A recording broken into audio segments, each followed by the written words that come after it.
Hello, everyone, and welcome back to Green Supply Chain Insights. I'm Juan, and today's episode, is a little bit different. Um, we had been preparing a full COP30 special on a bit of a more polished format, and the idea was that it be co-hosted with my colleague Flavia, who's been with us in some of our previous episodes, and we would bring together kind of some of the main outcomes from Belém, the contradictions, the progress, and what it all means for supply chain and climate action. However, unfortunately, the past few weeks didn't exactly help us between the kind of day-to-day work activities and the news cycle that is moving faster than we could record. We weren't able to produce that episode in the way we intended. Still, we didn't want to close November without sharing some of our insights, especially after such an important event like, again, the annual climate COP.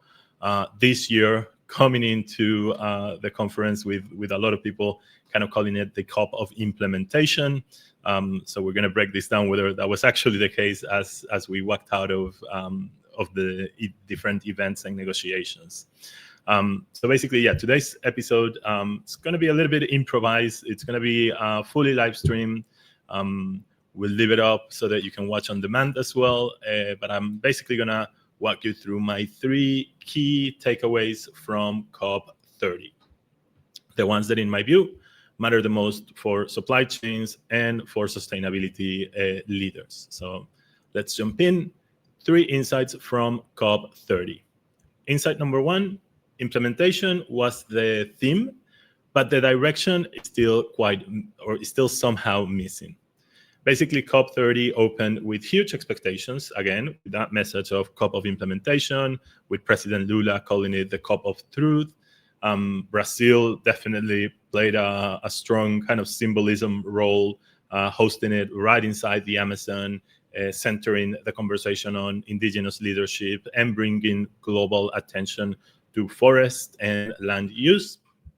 There were, of course, some positive results, right? Probably the most kind of notable headline is the finance at scale, with the pledge to mobilize 1.3 trillion annually by 2035 for climate action, a much needed finance boost, certainly. And that came together with certain new initiatives like the Global Implementation Accelerator and the Belém mechanism for a just transition. We also saw a first ever global adaptation indicators. So this is essentially a set of metrics that are meant to track progress towards the global goal of adaptation under the Paris Agreement, right? So again, goals had been met, but we didn't have quite any kind of indicator or mechanism to formally in any kind of unified standard track our progress. So coming in, experts brought to the table 100 indicators that they wanted to include. I think the final text agreed on 59 that are now part of that global adaptation indicators, which of course can evolve as new agreements are reached. So yes, some progress, but I think when it comes to kind of real evidence of implementation, there were still major gaps. Of course, again, once more, there was the lack of an explicit agreement on transitioning away from fossil fuels, even though this came in spite of very much strong pressure from many countries. I think negotiators were split pretty much half and half on this subject. There was also no binding roadmap to stop deforestation in the official text, which is both concerning but also incredibly ironic considering the host city, right? When it comes to nationally determined contributions, we keep having a language that is still quite generic. So it's still unclear how those implementation gaps are going to be closed, and ultimately NDCs are almost more, or continue to be almost more aspirational as opposed to tactical, right? And this is how we're gonna get there, right? Which hurts a little bit on the credibility of those targets. On average, I think there were good political signals, but it's still short of what's needed from, again, that credibility standpoint, and from that long-term certainty that we're actually going to kind of stick to our commitments and our targets over the next decade or 25 years ahead of 2050, right? If we look at this from an industry or a business lens, essentially, again, what this means is that companies once more are being faced with declarations and with ambitions when they are at a time where what they actually need is kind of more direction, a clearer path to enforcement, and more predictability, right? And unless we start kind of acting more rigorously in some of these actions, that's going to be quite hard to achieve, right? So let's move away a little bit from kind of the results of the conversation and back into kind of the agenda and who took part of that, which in a way brings me into insight number 2, which is that adaptation, justice, and inclusion became a real center and a real key theme of COP30 as well, right? So there was strong presence of basically people-centered agendas and people-centered conversations. There's been some agreements to help disadvantaged peoples and communities as they face climate emergencies. Adaptation finance, again, another key theme. We partly mentioned that in Insight 1 on that negotiating table, scaling climate finance to $1.3 trillion by 2035. And as part of that, we also started to see kind of new instruments that are going to be used to funnel this finance or funnel this funding, right? So examples of these are debt for resilience swaps.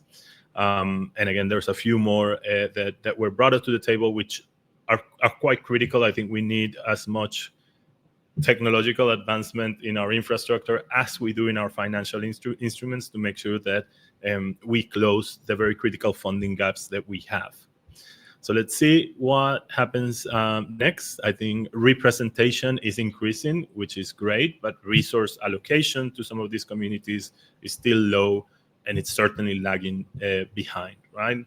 The main reason this is relevant for supply chains, for industrial supply chains in particular, is that some of these disadvantaged communities, a lot of these disadvantaged communities actually are more prone to climate disruptions, and they are at the same time very much embedded in our global supply chains, right? So it's not a matter of kind of ignoring what happens there, which would ultimately also be morally incorrect, but it's a matter of actually your business can't afford to just ignore that, because you're very much going to be hit by some critical supply chain disruptions if you do so, right?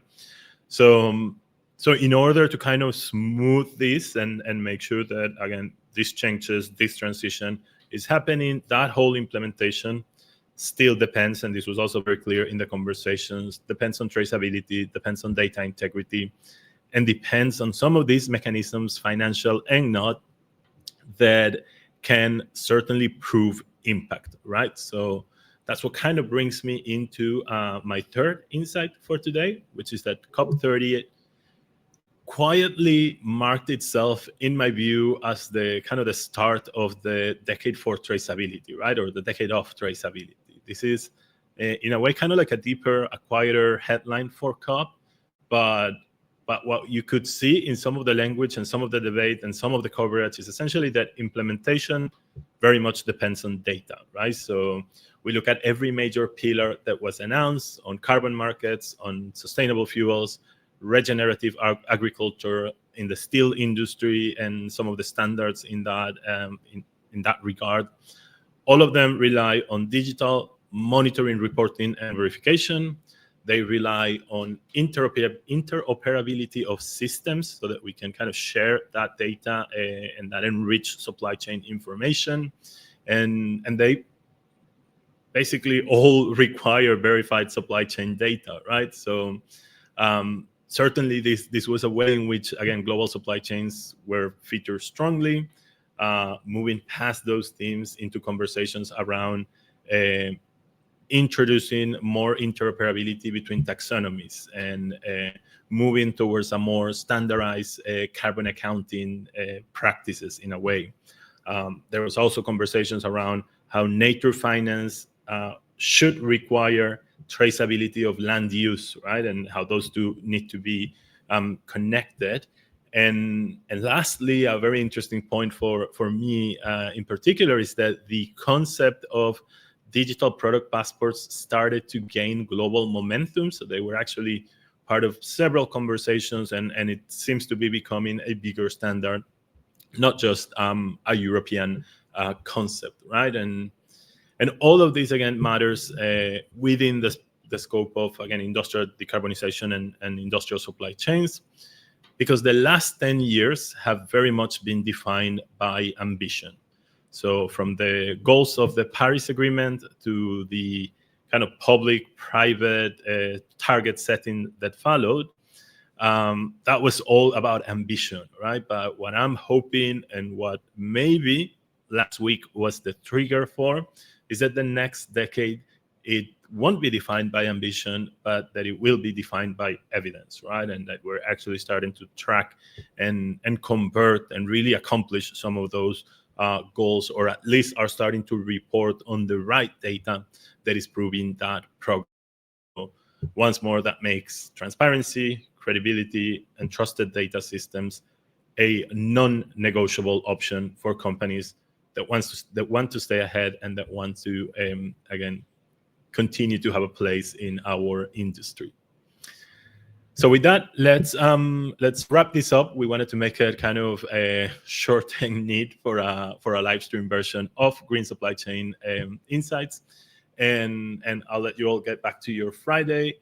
Again, just kind of as final thoughts, COP30, it showed to me kind of like two realities at the same time. Is on the one hand, we see real momentum. We do see the sense of urgency taking in, and a recognition that this has to be a decade when implementation needs to happen, kind of this decade that we're facing next in a way.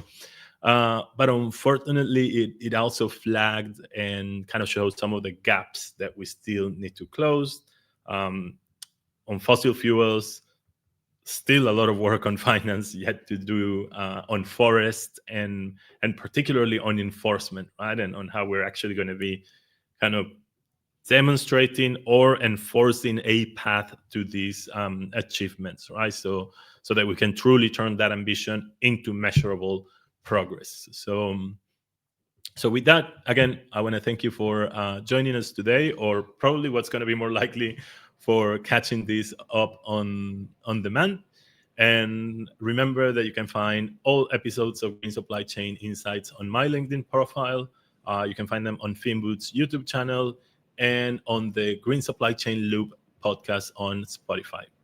And as always, we'll be back next month with more insights from the front lines of industrial decarbonization. See you next time.